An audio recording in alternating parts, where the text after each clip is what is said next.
You're listening to the AFTERBUZZ TV network, now the largest new media platform on the web, and your #1 source for after-show entertainment. Very good, Dean Johnson.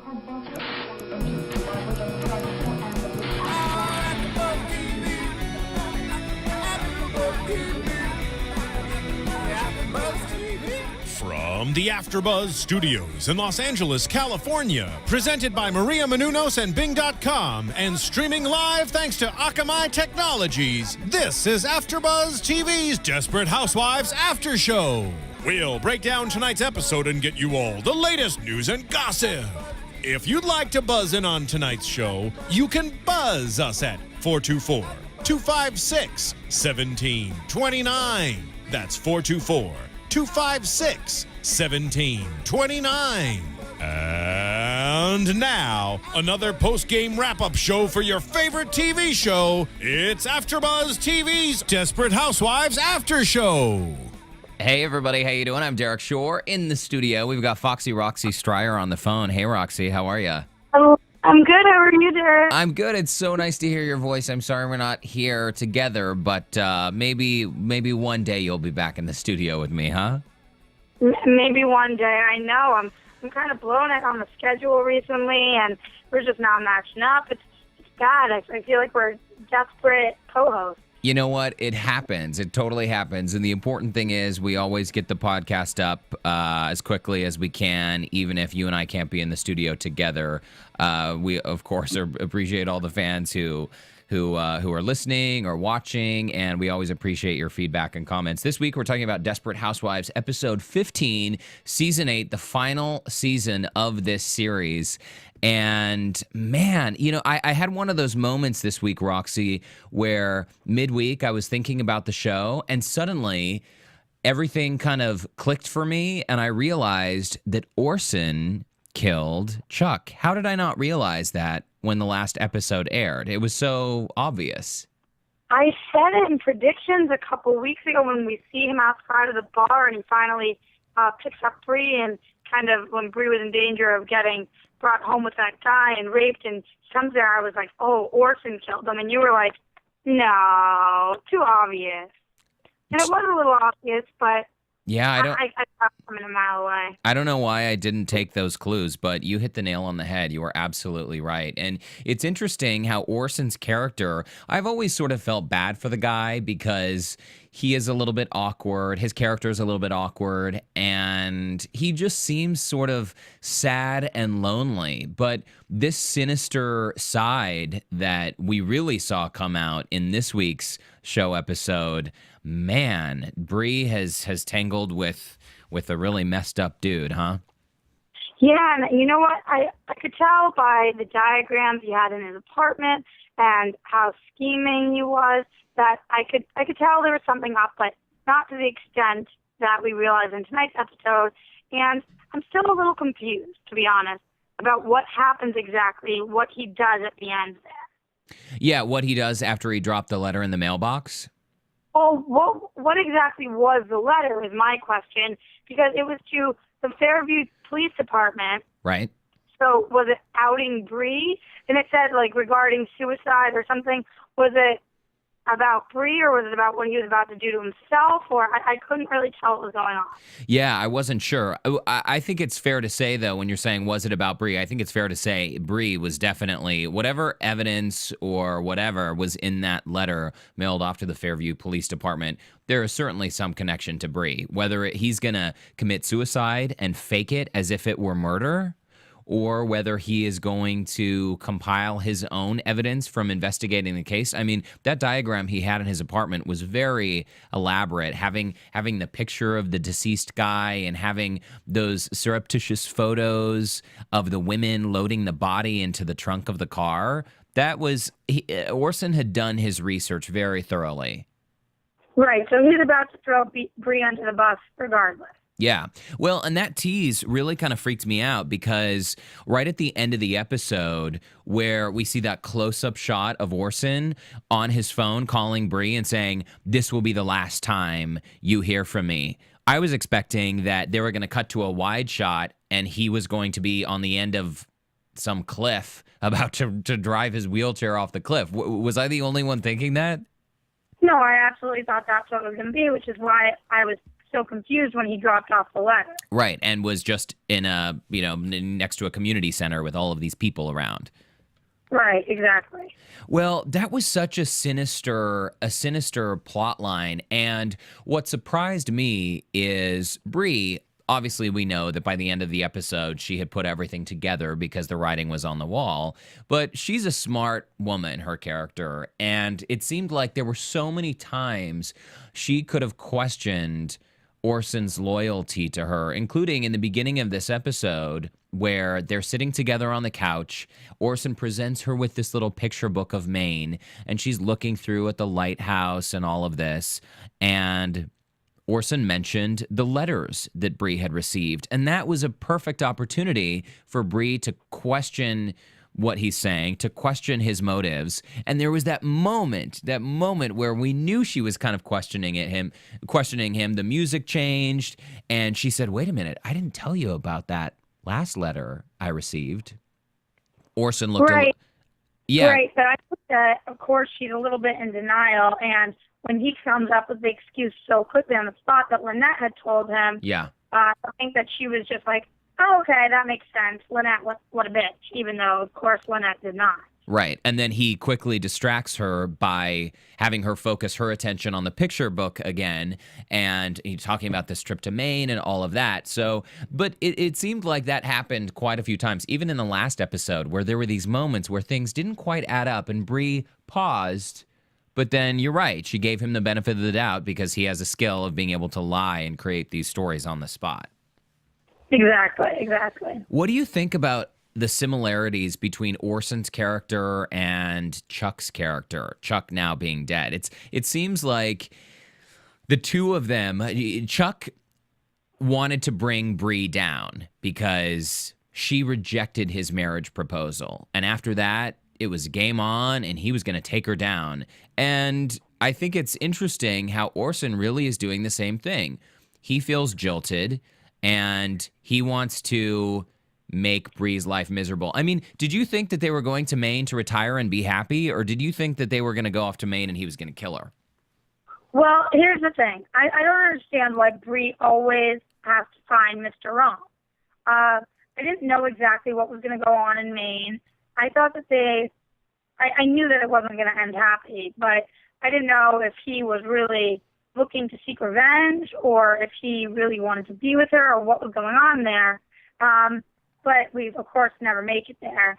And I've got to say, I kind of am bothered. I think it's an interesting storyline, but I'm kind of bothered by the fact that Bree is such I think she's a wonderful person, and we do see she has some major downfalls, but why she can't find a guy who can be a strong guy, but a good guy. Yeah. But don't you know people like that in real life? People who just always seem to fall for the wrong guy or girl. I do, and as realistic as I think this is, it's sad to me because she's been with so many guys and she's always trying and always looking for love, as opposed to, I feel like, some other women who are more close to it. I feel like she really does work hard and tries to keep herself open. She does. I mean, and looking at the broader picture, she is such a great catch because her house is always spotless. She's totally organized. She's a fantastic chef. We know she's wild in the bedroom based on various storylines we've seen this season alone and last season with Brian Austin Green's character. So, yeah, she has a lot to offer, and I am surprised that she has not found the right man. But if she did, Roxy, that would just be boring. That would be bad TV. We can't have her find a good guy. What are they going to do? Sit together and have a nice conversation about politics and the community garden? No way. Well, no, it's not that. It's just the fact that now we see that Susan and Mike are perfect, but other than them, I guess Gaby is doing well with Carlos. Yeah. But Lynette and Tom are a mess right now, and I don't know. It just seems like we need a little bit more perfect somewhere.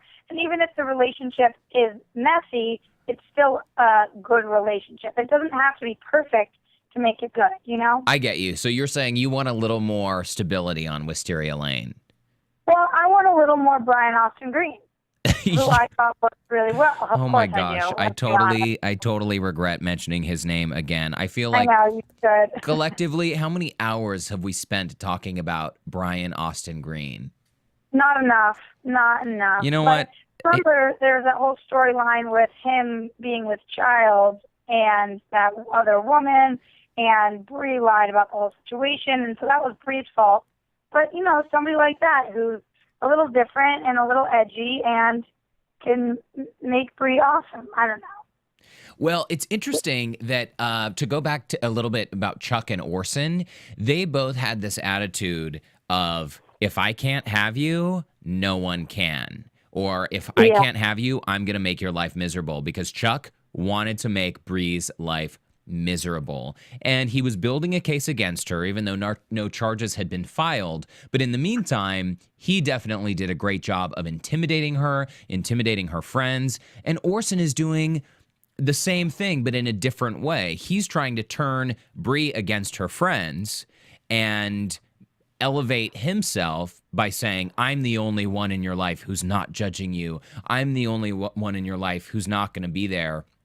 But then, on a moment's notice, he does a 180 once he realizes when she says to him, when she walks out of the apartment, he says, you're everything to me. And she says, well, you're nothing to me. And I love Marcia Cross's sultry voice. You're nothing to me. And I never want to see you again. She gets that deep voice.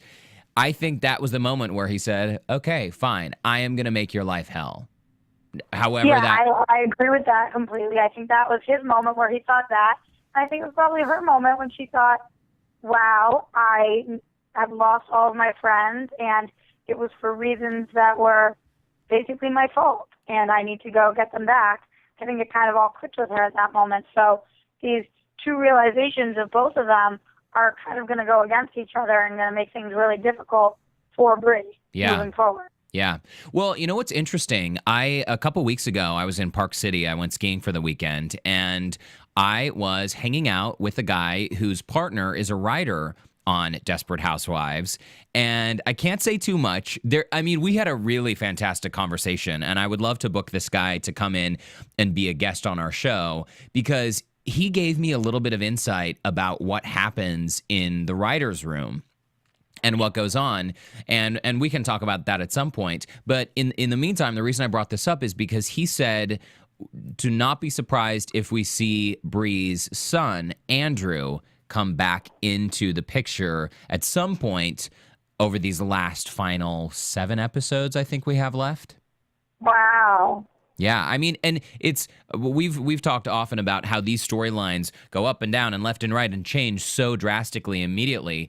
But there are characters like that, like Bree's son, Bree's daughter, people we haven't seen on the lane for a while who used to be really, really central characters, and storylines revolved around them some episodes. And we're running out of time with this show. We only have a few episodes left, so it'll be interesting to see which characters they decide to bring back and how featured those characters are.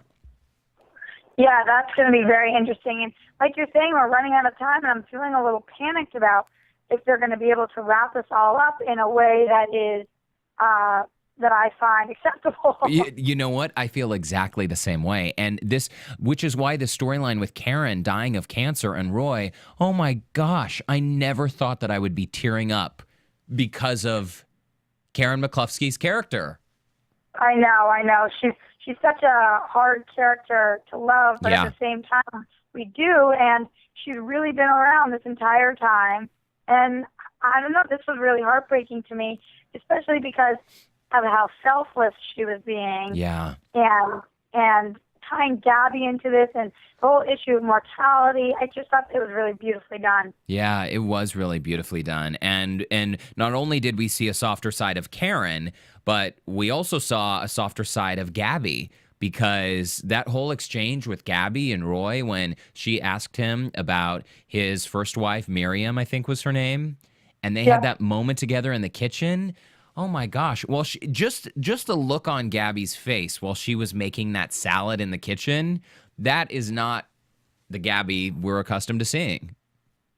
Right, absolutely not. And then what she does for Carlos later on and how she describes to him how she's feeling, I just thought this entire bit was very different for Desperate Housewives, especially for Gaby, and like I'm saying, well done. Yeah. Well, one of the things that I immediately loved about this show back during season 1 was the fact that it was relatable. And I think no matter where you live, you don't have to be white. You don't have to be living in an upscale neighborhood in a beautiful community somewhere.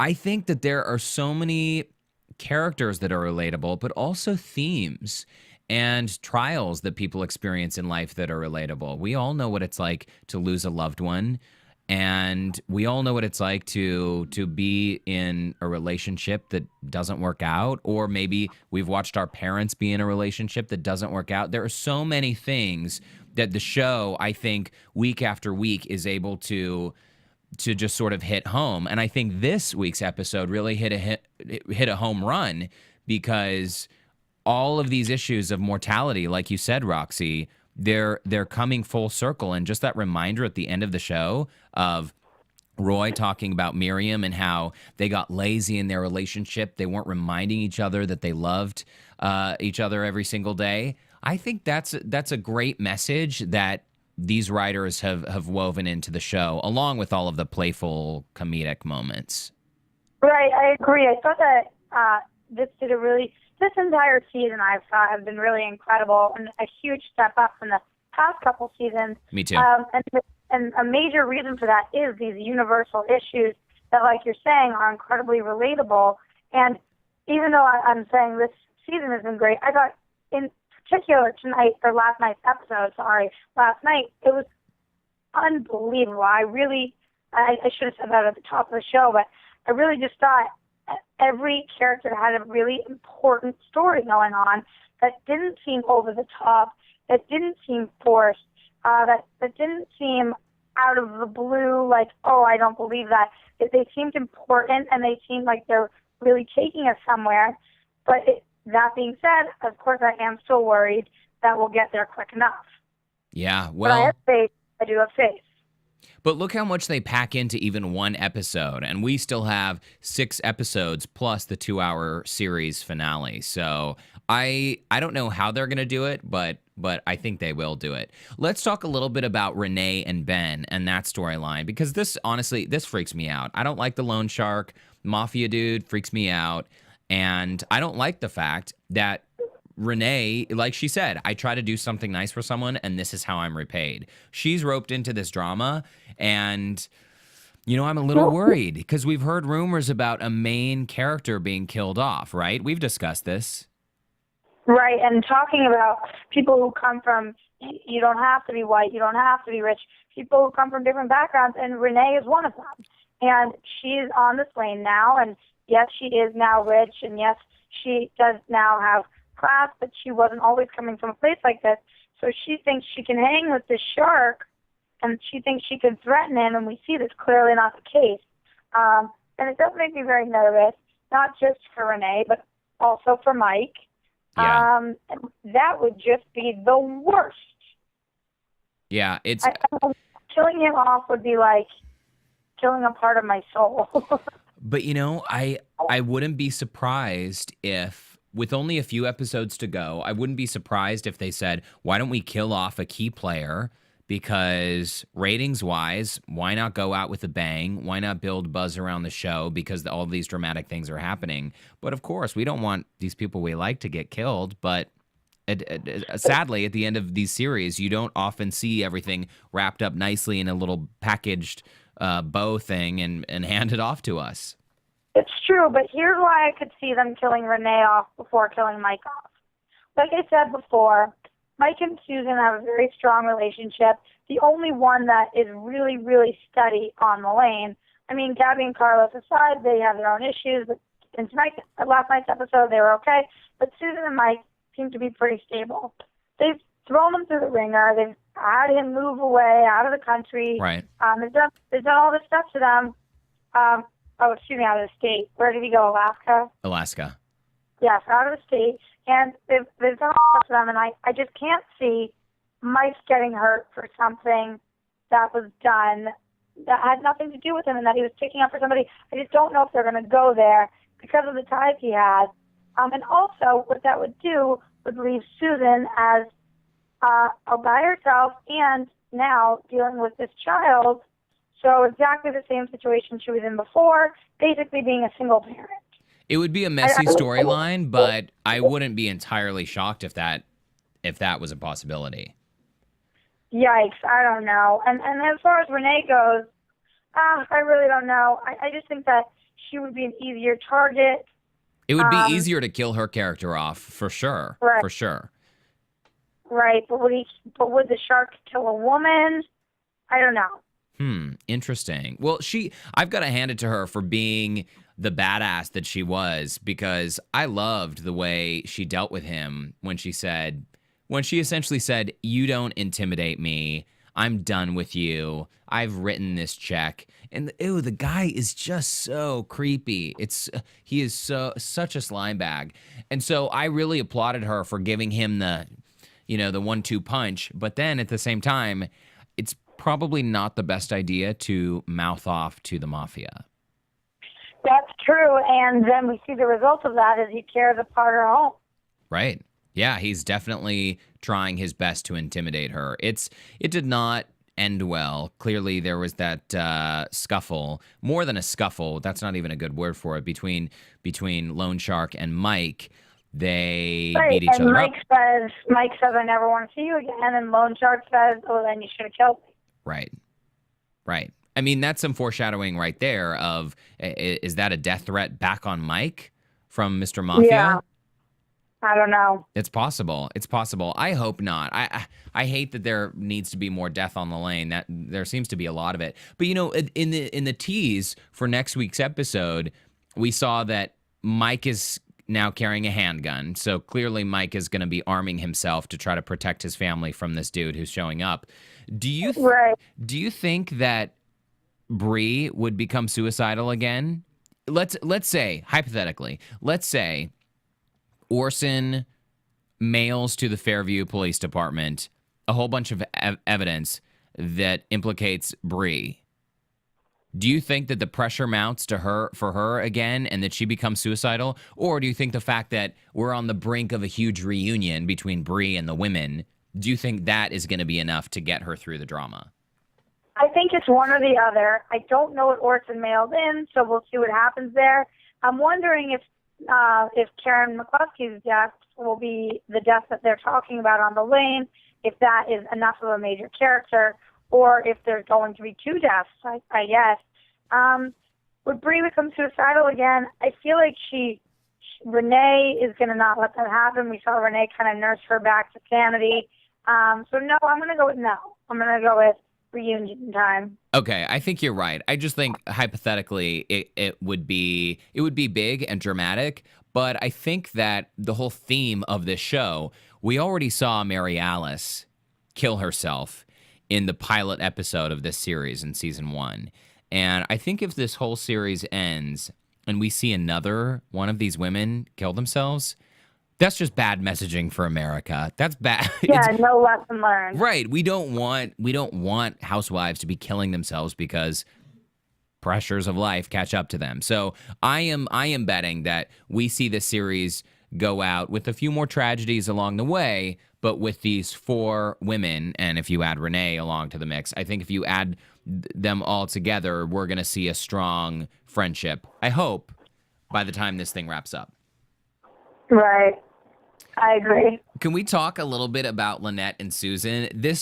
I'm so glad that we had this storyline in this episode because I needed a bit of comedy. I needed something a little bit lighter. And while this is a very serious issue when we're talking about babies and adoption and a single grandmother and the whole thing, there are a lot of touchy issues, but oh my gosh, I'm so glad they made me laugh.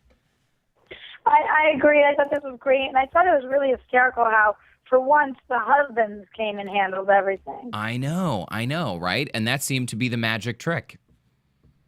Yeah, it absolutely was. And that was, I don't think that these women would have been able to resolve the issues by themselves. And I don't usually say that, but I really think we needed these men to step in here. I would wholeheartedly agree. How about poor Porter's character? I mean, they've really made him out to be kind of an idiot in this season, don't you think? Oh, absolutely. Between going to get the sugar and being so easily manipulated, it's kind of sad. I mean, especially because I know these twin brothers. They go to my school, and they're really smart, sweet kids, and this is just not a good color for them. Why don't you have them come in and be on the show? Why don't you see if they can come in and be guests one night? I should check on that. I'll see what I can do. Yeah, bring them in. It must be fun for them to play these characters, and I think it would be great to play opposite Susan Delfino and Lynette Scavo. I mean, Terry Hatcher and Felicity Huffman, I think they're so phenomenal in these roles. And I love that even though they have years of friendship and memories together, they still end up having these fights. The whole bassinet altercation on the front lawn where Susan ends up just falling on her ass and hurting herself, that was pretty dramatic comedy, I would say. Yeah, it was. And honestly, I thought that the bassinet was going to break right there. So did I. Yes, so did I. I actually think it would have been funnier if it had. But, you know, that's fine. Well, you said, I think, something that is so true, that Porter is so easily manipulated. And it's funny because Susan is manipulating him like crazy. And of course, we love her character. She only wants the best for her grandchild, for her daughter. She thinks she's doing what's right. And I still love her, despite the fact that what she's doing is a little shady. I can totally see my own mother doing that. I've talked about before how Lynette is very hands-off, and they actually Susan called Lynette hands-off grandma. Do you remember that? Yeah, and Lynette called Susan pushy grandma. I love that. I think that's hilarious. My mom, pushy grandma. My mom would be the one who is, oh no, we can do this. Oh, why are you doing that? Oh, how many hours of TV have the girls been watching? Oh, this. I see it. I was just with my mom last weekend in Salt Lake, and I see this with my mom and her grandchildren all the time. It's hilarious. Lynette, I think it's so funny how on the surface she comes off as being so anti-kid. Like she just can't wait till her kids are out of the house. Yeah, and then they go out of the house and she doesn't really know what to do with herself. Yeah, and that was surprising to me. I was expecting that we would see Lynette, as we have in past episodes, go running or go do yoga and enjoy her time away from the kids, but it's apparent how missed she needs to be needed, and how having the kids not around was kind of a problem for her. How are we going to work out this Lynette-Tom thing? Oh, good question. There was that moment in the episode where she said, ooh, if we weren't separated. Oh, the things I would do to you? Yeah, exactly. And there was just enough of a beat where we saw a sort of sheepish look on Lynette's face after she said that. Almost she looked kind of embarrassed and put her head down. Yeah, Tom kind of gave the, sexy look back, and they had a moment there for sure.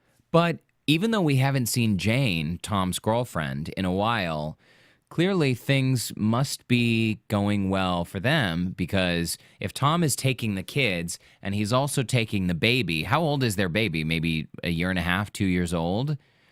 And Jane is babysitting them. Paige, yeah, exactly. If Jane is babysitting Paige, that only means that their relationship is going well, right? I mean, maybe we won't see Tom and Lynette get back together.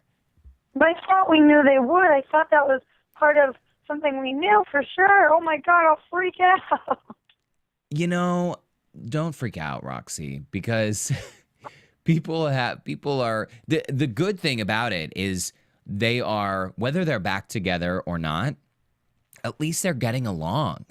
And they're communicating again, and they're understanding each other. The fact that Tom would show up and say, hey, you took the kids when I was on vacation.